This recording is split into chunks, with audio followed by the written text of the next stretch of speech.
Well, today we have with us Nancy Cavey. We're very fortunate because she's an attorney for 36 years specializing in getting disabled people their insurance claims approved. Thank you so much for joining us, Nancy. Please tell us, there's so many different types of law. What made you specialize in getting people who have disabilities their claims approved? My father owned an insurance brokerage business in Maryland, and after he came back from World War II and started this business, he purchased a disability insurance policy thinking he'd never need to have that policy. Well, unfortunately, he became disabled, and I saw him struggle with that difficult decision to stop working and apply for disability benefits. So I've seen firsthand what it's like to stop working and apply for disability and all of the emotional and financial issues that go along with it. And that's why I decided I'd be a disability attorney. Wow, I'm really happy that you do this because I've personally have met people, and some of these are professionals. I know someone who is actually a CPA who is significantly disabled, but even with very physical and obvious disabilities, he was unable to get his claim approved without intervention by a specializing attorney. So I really applaud you for choosing this area of expertise to practice in. And I just want to ask you, this is very important. There has to be, and what is the golden rule of disability that the carriers need to follow in every claim? Well, let me tell you what they actually follow. Oh, that's better to know. All right. Disability insurance companies are in the business of collecting premium and buying real estate. Of course they are. They want to make money. The golden rule is they take your gold and then they rule that you're not entitled to your disability benefits. That's the golden rule that disability insurance carriers apply to most disability insurance claims. But isn't that every insurance company? They want to collect their monthly premiums, but they don't like paying out for when a claim needs to be approved. How is that any different? Well, when you buy a disability insurance policy, you're buying peace of mind for your financial security, for yourself and your family.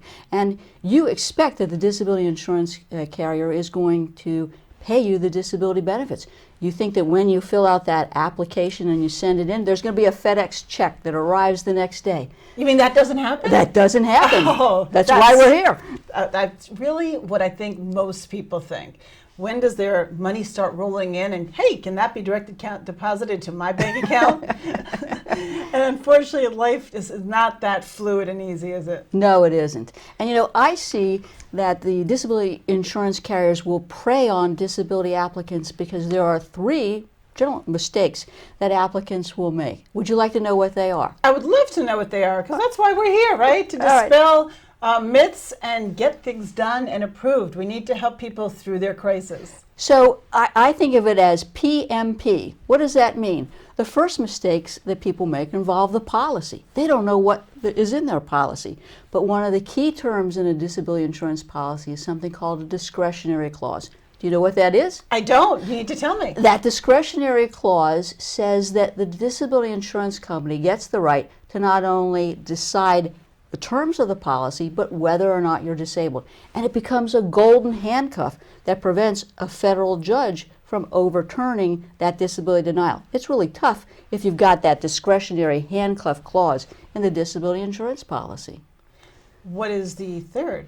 Well, let's talk about the second. Oh, we're still on the second. The second problem is that people just don't understand what's in their medical records and whether their doctor supports their claim. And as a result of not knowing what's in that medical record, many times people will pick the wrong date to become disabled, or they may think that the doctor supports their claim, but when the doctor's asked to fill out these forms called attending physician statement forms, the doctor says they can work.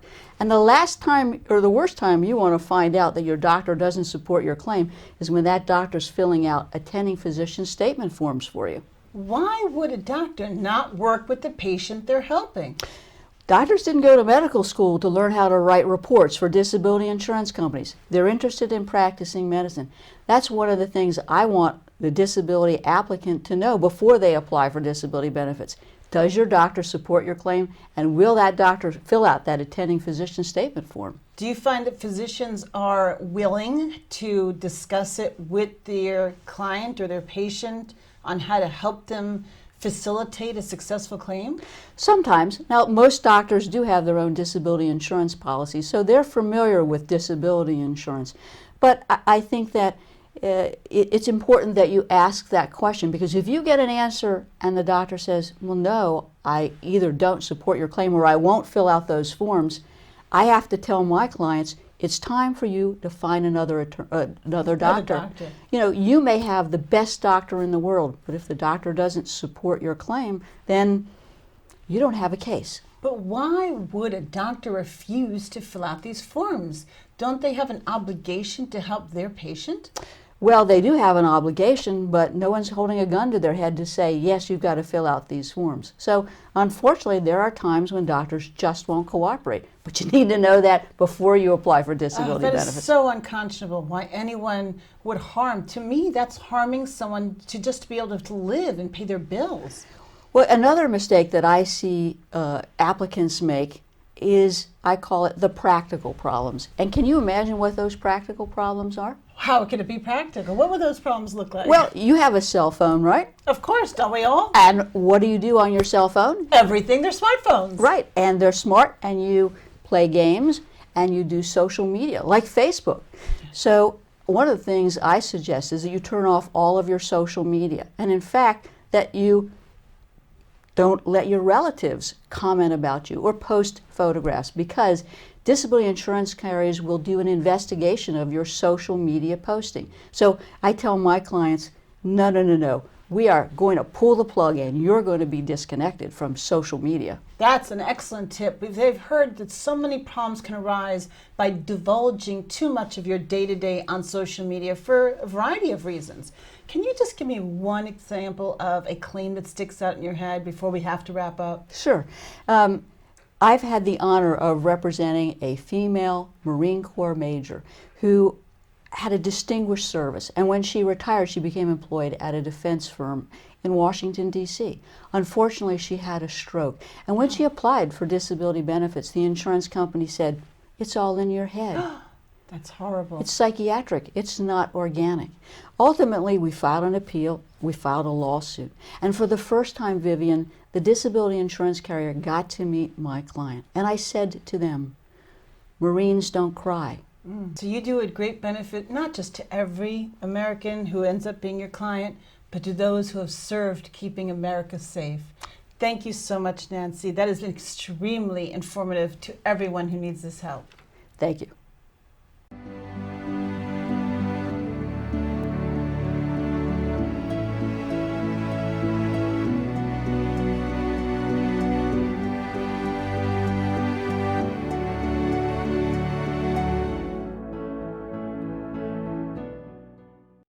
So here with me today is Janelle Edwards-Stewart. She is an attorney with the law firm of Porzio, Bromberg, and Newman out of Morristown, New Jersey. And she is part of the litigation team that just won Litigation Team of the Year award for 2016 in the state of New Jersey. Congratulations, Janelle. That's a fantastic achievement. Thank you. And Janelle specifically practices employment and education law and counsels clients who are generally company owners, managers, schools, and school districts on how to address disabilities and disability accommodations in the context of work and school. Janelle, I am really appreciative because I know this affects perhaps hundreds of thousands of New Jerseyans, and of course people from around the area, because of course a lot of New York, New Jersey, and so much of this area intermingle. So this really does affect a large percentage of our viewing audience.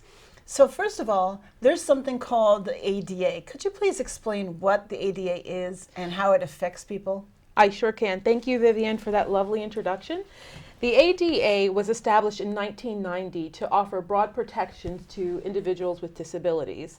And by broad protections, what I mean is that the ADA not only prohibits discrimination against individuals with disabilities, but it includes an affirmative obligation to offer reasonable accommodations to disabled individuals.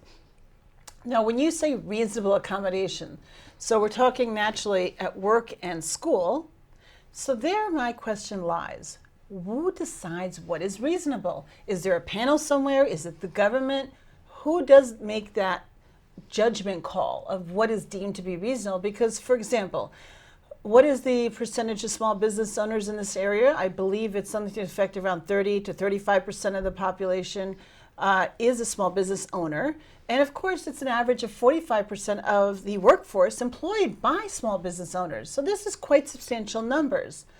So, but unfortunately, a lot of accommodations could be potentially cost prohibitive.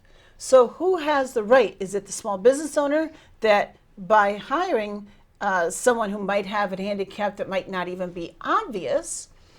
What happens if they don't make this accommodation?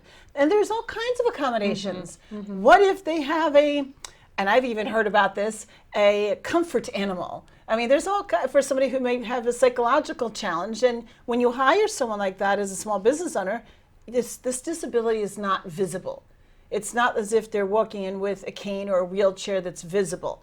So could that be something that could happen in the workplace or at school? So there are a lot of questions that were built into that, and I'll try to tease them apart as I address them in portions. But I'll start with the number. First of all, you're right. A lot of potential accommodations could be quite cost prohibitive for employers, and that is part of the analysis. So no, it's not going to be the case that an employee can, simply dictate some extraordinary, accommodation, and then on their own, the employer is obligated to fulfill that obligation. It's quite a ways away from that. But I'll start with, first of all, who needs to comply with this. It's not every single small business owner. As of 1994, the ADA really applies to employers of 15 or more employees. I see. So starting there, what should happen is that the employee is the one who really is obligated more or less to place the employer on notice of the fact that they are an individual with a disability that needs an accommodation. And then from that point, there needs to be sort of a reasonable discussion and a collaboration to figure out what kind of an accommodation is most appropriate for the employee. So really, the employee and the employer together figure out what the accommodation ought to be. I see. So going into what type of disabilities can occur. So obviously there's many types of obvious disabilities. For example, if you have a child who's autistic, that may become obvious, or Down syndrome, or in a wheelchair for whatever reason. But would someone who has a learning disability fall into the same guidelines? Perhaps they have an IEP at school? Well, actually, the sort of example that you're talking about triggers a number of different federal and state statutes. When you're talking about a disability as far as the ADA protects individuals who are disabled, and by disabled it means that they have a physical or a mental impairment. So a specific learning disability, something like that would qualify as a mental disability, but it needs to be one that substantially inhibits a major life activity. And so major life activities can be things like walking, talking, hearing, seeing. As long as there's one or more of those that are substantially impaired, they can be regarded as a disabled individual under the ADA. In terms of students within an education context, there are other laws that come into play, such as the IDEA, that's the Individuals with Disabilities Act, and you referenced a moment ago IEPs. Correct. Those are individual education programs that are designed to help students with their behavioral or mental or learning disabilities. So it's a collection of items that are discussed amongst a group of experts within the school who together with the parents sort of figure out how do we address the students' learning needs. So let me go into now the workplace environment. I actually have a friend who has a child who's autistic. Okay. And unfortunately, his wife is not a driver.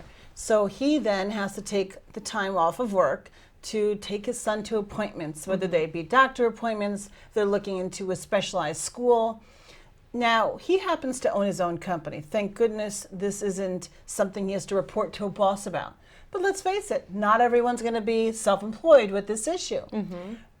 There's a lot of cases where what work is given to someone could maybe be up to the employer's discretion, their immediate supervisor. Is there a case where if someone feels that they've been discriminated against because of their home obligations? So let's say my friend was employed at a traditional company, not self-employed. Okay. And he had project work that he had to take care of. Perhaps his supervisor deemed that because of having the obligations of taking his son to doctor's appointments, he shouldn't be given a more prestigious project to work on. And Is that possible that that is a discrimination at the workplace because of his child's impediment and his home circumstances? Well, as I indicated before, the ADA does protect individuals with disabilities themselves. And in this particular scenario, what you're suggesting is that the employee is not the disabled person, but rather their child is the disabled person, and that they may need some sort of accommodation for working or going home rather to take care of their child. Under the ADA, there are a lot of accommodations that can be made. Work schedule flexibility, that's one of the things that can be treated as an accommodation for a disabled employee, let's say. If the employee finds that they are being discriminated against, or he or she is being discriminated against based on their child's status as a disabled individual, then that is something that the ADA actually offers protection for. That's good to know. What the ADA does is protect individuals who have known associations or relationships with disabled individuals so that they are not punished based on those known associations or relationships. So someone who's they themselves are not disabled, but they are a parent, for example, of a disabled child, they would still be afforded those benefits through the ADA. They are not permitted to be discriminated against based on their relationship with their child or their association with their child. So let me ask you this. If that does occur and they feel that they were treated differently in the workplace because of that, is there a potential for a discrimination lawsuit there? Well, I mean, typically you want to have conversations before you have lawsuits. So potentially, though. I mean, you want to talk to your employer, but what if the employer says that, comes out and says it? Well, this project is very timely, and I don't believe you have the time because you have to take your child every Tuesday or whatever the case may be. And the employee said, well, if you had just given me a chance, I would have found another accommodation somehow, some way. And they just don't see that they can come to an agreement on that.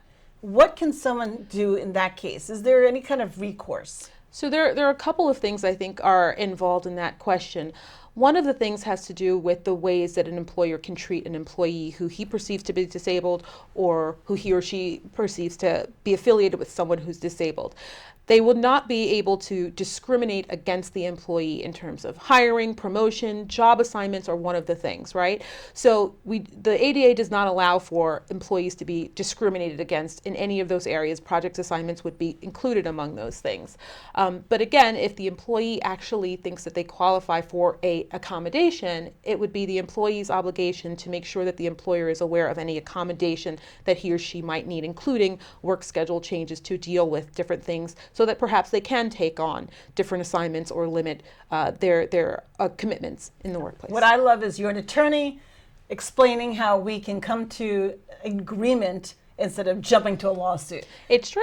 It's great. true. A lot of the practice that I do is litigation, but the things that you don't hear about, the things that don't become litigious, because really this is designed to create a space. The reasonable accommodation is a space where employers and employees can sort of figure out what works. A lot of times what employers are most concerned with is, costs, and am I going to not have a person be able to fulfill the obligation that I actually hire them to fulfill? So those are the concerns that are on the employer's mind, and we as counselors for largely management side employers, we help them to think about what are cost-effective, efficient ways that it can actually still go ahead and accommodate their employee. Well, you are someone, as an employer especially, when you're looking to minimize, because of course as employers they're always worried about employee retention because it is far more expensive to obtain a new employee than it is to accommodate a current employee that they're otherwise happy with. Thank you very much, Janelle, for coming on the show and educating our audience on how to handle any kind of potential conflict with either yourself or a family member with a disability. Thank you for having me, Vivian. Thank you so much.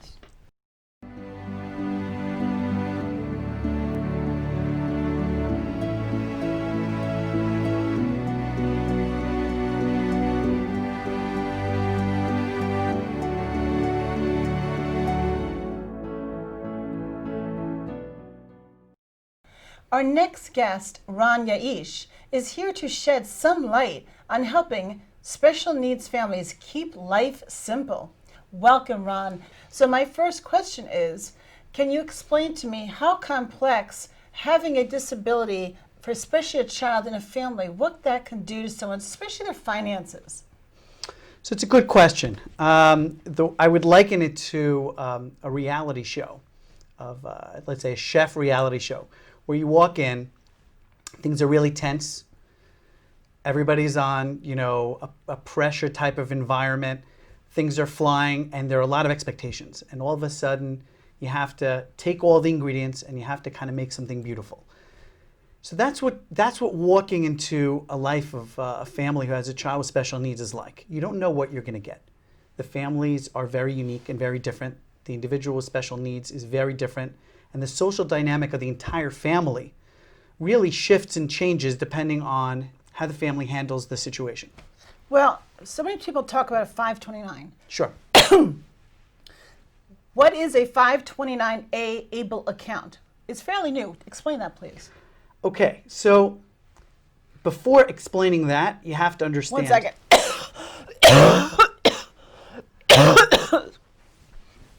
Sorry, I wasn't going to be able to hold that in. No problem.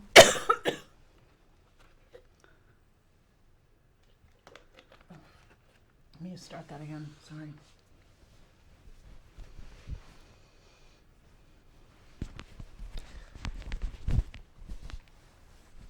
There is a new program out there, the 529A ABLE account. It's pretty new. Can you please explain that for us? Sure. But first, I'd like to explain why that may be significant to a family who has a child with special needs. So in order to get services in most all the states, an individual with special needs has to have a certain amount of need and be on a certain level of poverty line. So for the most part, under $2,000 in assets in order to get benefits, Social Security, disability benefits, etc. So what happens if somebody winds up getting a gift for a Sweet 16 or graduation or a bar mitzvah? That money adds up. So where does that money go?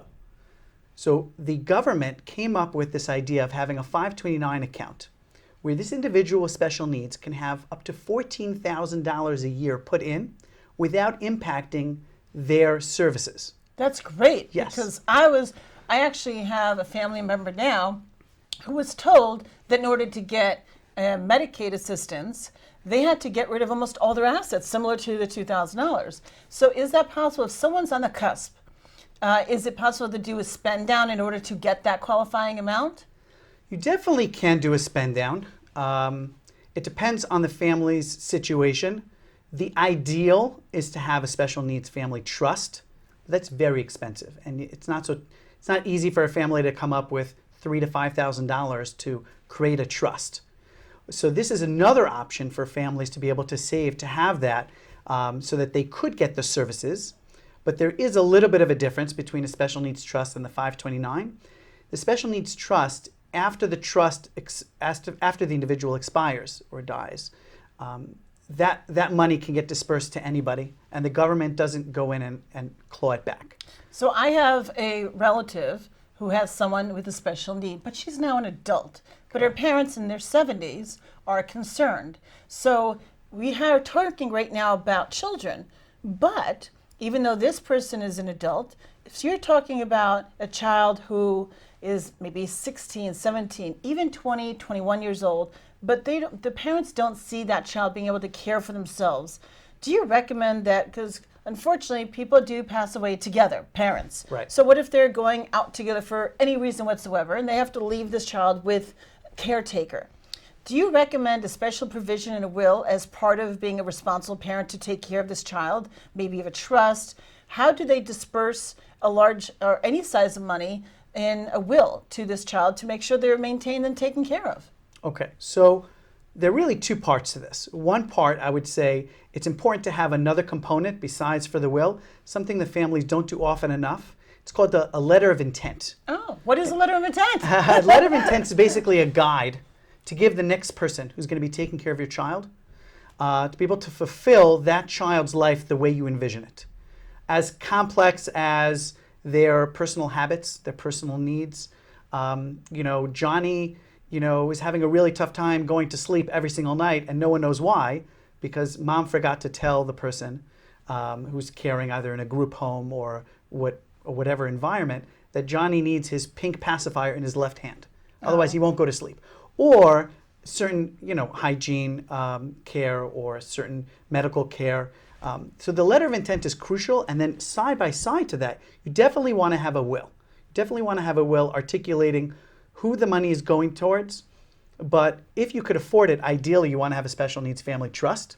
So there is such a thing as a special trust for the special needs trust. Yes. I was not aware of this. Yes. And so my next question is, everyone who has a special needs child is naturally not a wealthy family. It's a cross-section of the public. Correct. Is there ever any kind of place that they can go to provide resources to get help for this? Or do they only have the resource of going to an attorney and that's it? Any suggestions on that? So I would say families really should reach out to two groups. One is ARC, any not-for-profit in the local. What is ARC? So ARC is a not-for-profit that most communities have that focus on families of children with special needs, providing resources, providing workshops. They're really amazing. And it's also a good opportunity to meet other families in similar type of situation where they can network. Oh, so they can have a support group as well as other types of resources provided for them. Correct. So families find, I find a lot of families are under a lot of stress. Unfortunately, divorce is higher in family special needs. So that is another statistic, because of course we've had specials on our show previously, attorneys and other guests. Right. So let me ask you this, because you have more of a pressure cooker situation, because of course a special need child I would assume innately cost more for the family and be more of a financial burden, just the day-to-day operations. Do you ever see, as someone who works a lot frequently with this, specializing in this type of family, do you ever see more divorce because of stress or maybe other financial constraints? For example, increased domestic violence, or perhaps maybe increased likelihood of losing their home because of that financial pressure put on upon them by the special needs child? Okay, so there is definitely pressure financially, but there's also pressure socially. What I hear a lot is, from the parents and from the siblings. Siblings are a really key part of this. I'm losing my sense of self. I'm not there. The sibling is feeling like the entire family is revolving around this child. Where is their place? Why aren't people caring for them? What is going to happen when mom and dad are not around? Am I just expected to take care of the child? I didn't ask for this. Why am I in this position? So the social emotional component I find to be really crucial. Of course, there's a financial piece, and we're very thankful to organizations like the state and the federal, and as well as not-for-profits that really step in and help guide families through that financial component, as well as individuals like myself who focus on families with special needs. Fantastic. Now we do have to wrap up, so can you give us just one little quick takeaway on what you'd recommend for parents of disabled children to do? What's something that they could have as a great resource?